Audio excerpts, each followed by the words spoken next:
Greetings. This is Peggy Miller. This is part 2 of the overview on medical herbalism, which stresses primarily Chinese and Ayurvedic herbalism because that's my predominant area of training.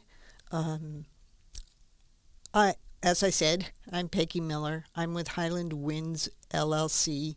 You can Google that. I'm also on Facebook. Highland Winds LLC herbs. I do have a balancing part of me, which is art, but you can find me in a variety of places. I'm the owner and I'm the medical herbalist for Highland Winds. And I've been practicing, and I'm not going to emphasize this. There was an intro, and now I'm in the middle of the 5-part overview. And then there'll be individual segments that are grouped, hopefully in groups of 5, sometimes more, that concentrate on much further delineation of the items that I kind of refer to in this.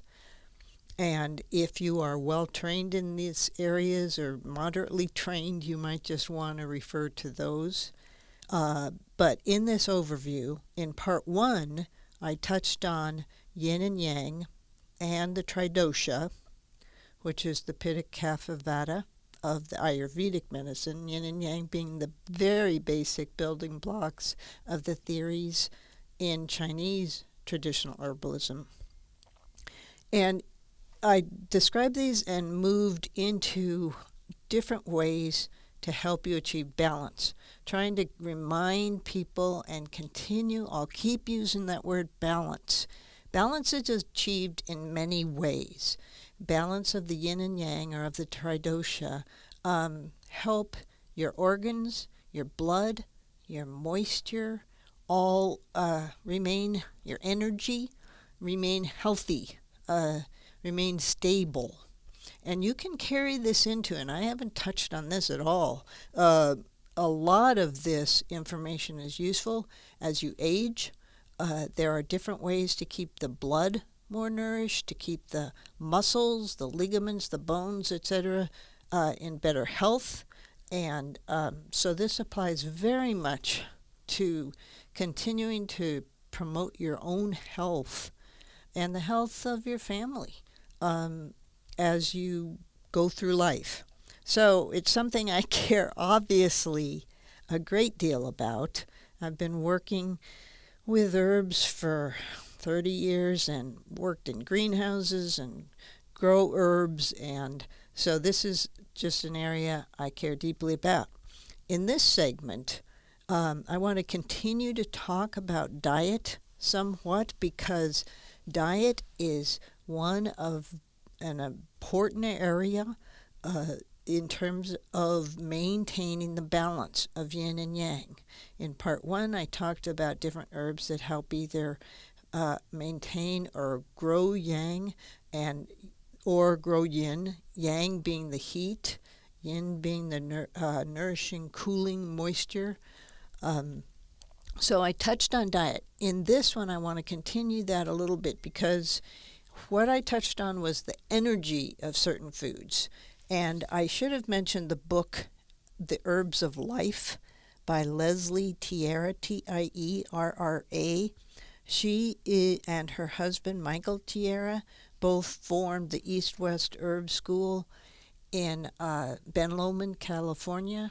And you can find them online. They were trained in this for over 2 decades in China and also trained in Ayurvedic medicine. And so their courses teach you this. Well, anyway, Leslie wrote the book, The Herbs of Life, which is a very good beginning foundational book to get. And it goes heavily into the energy of foods. Some foods hot, some foods cool. It also, and what I want to talk about today, and there are other authors on this. This is a widely understood and discussed part of the use of diet and the use of foods for health. Today what I want to talk on, in addition to the hot and cold energy of foods is what Leslie and many others refer to as full and empty parts of foods. And this is another important thing to focus on. In the individual segments, I'll be going into this in greater depth. But the full foods, meat, eggs type foods, are very full. They're full in protein. They're full in calories. They nourish very strongly. Empty foods, surprisingly, fruit is considered to be an empty food because it tends to create coldness and dampness in your body. It can lower the metabolism. And if you consume too much fruit, particularly raw fruit, it can create poorer digestion, lower back pain, and create a feeling of ungroundedness, which then leads to the vata characteristic, which is part of tridosha. Alternatively, looking at this on the other side of the same coin, fruit can cool. If you're too pitta, too yang, too hot of a metabolism, then you want some of these what so-called empty fruits to cool, just simply as for their cooling nature.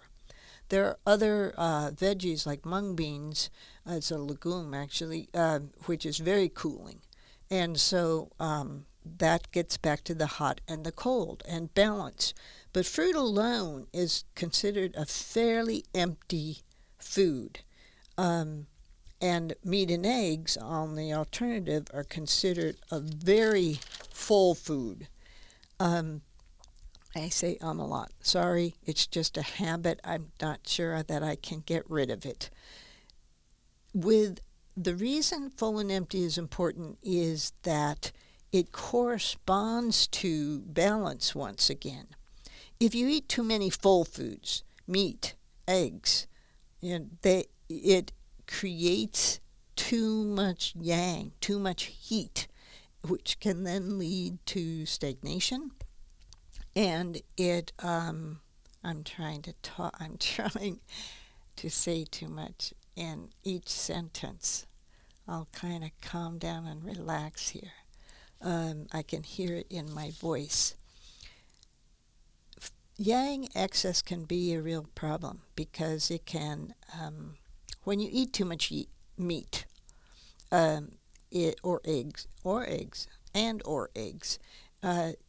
it not only heats up the system, and it does nourish the blood, no question, but you can end up producing too much blood. It overworks the kidneys then, and it also can lead to blood stagnation because the liver is overworked, and then stagnation can occur, and that creates even more heat. And what eventually can occur is a problem called yang excess. And you will notice in a person with yang excess that they have too much anger. They'll have a lot of inflammation, a lot of stagnation. Damp heat could start to occur with damp heat rashes occurring on their body. Liver stagnation, stomach ulcers, ligament problems, hernias, and ultimately then with too much heat, you get dryness. Now, the trouble with all of those types of things is the dryness then, and this is kind of a big loop, but it's important, and once again, I'll go into this in far greater depth. I'm just touching on some of the ideas and concepts for you to grab a hold of. Too much dryness, too much yang can ultimately lead to what's called yin deficiency. The heat of yang, it's caused by diet. It's also caused by overwork, too much worry, not enough exercise while you're eating too rich foods, a combination of things, and inherited there can be chronic problems. And that combination can lead to yang excess, which leads to dryness in the system because it's burning up the yin. The yin is the moisture in your system. It's the natural moisture of proper food. I'm forgetting the word. The spleen, when it works correctly, breaks up the food, helps the blood to transport it. When that doesn't work very well, there's not enough moisture. If it is working well, then you have adequate moisture in your system, and all the organs are protected, bones are protected.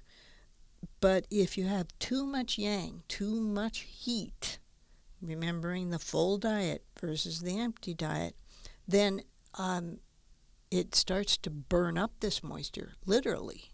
And I have many clients who have yin deficiency.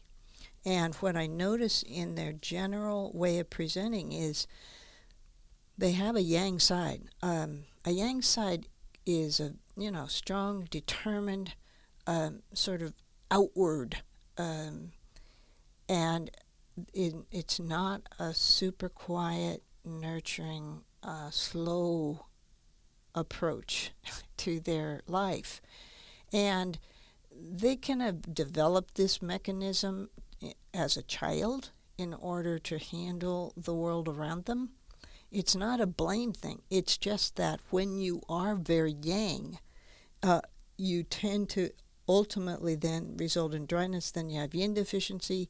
And once you have yin deficiency, other problems are created like mucus, spleen key deficiency, dampness, edema, sluggishness.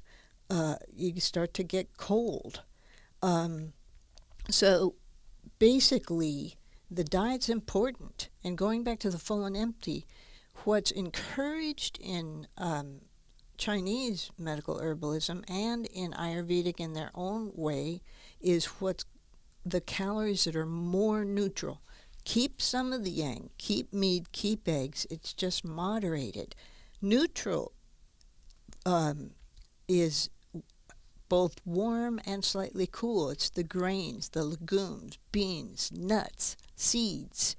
Many of the veggies are on the cooler side. Grains, legumes, beans, nuts, and seeds are on the warm side. Those basically are the central core to a healthy diet, with some meat and eggs and some fruit and empty calories, because they are great in fiber. They provide many of your minerals and vitamins, but they do, if you eat too much fruit and too many raw, like lettuce, a lot of the salad veggies, if it's too many raw are consumed, then you have an empty diet. And an empty diet will lead to yin excess, which once again has the mucus and the dampness and the edema, and finally can really provoke problems with mucus being stored around the body, and it can lead to a great amount of problems. So a balance is very important. You have the yang and you have the yin. You have the pitta, which is yang, and kapha, which is yin. And both of those balanced really help your system work adequately. And so there again, I'm back to balance. So full and empty are important, as well as the energy of herbs, the hot energy, the cold energy. And it's different. Some of the meats can be on the cooler side, but they are still a yang hot in terms of full and empty. So it's complicated. And I will go into this in greater depth as we move through the program, one at a time. I'm at the end of my 15 minutes. Each of these is 15 minutes. I'm signing off. We'll continue this next week. I hope you have a good week, It's Peggy Miller, Highland Winds. I'm at highlandwinds@gmail.com. Take care.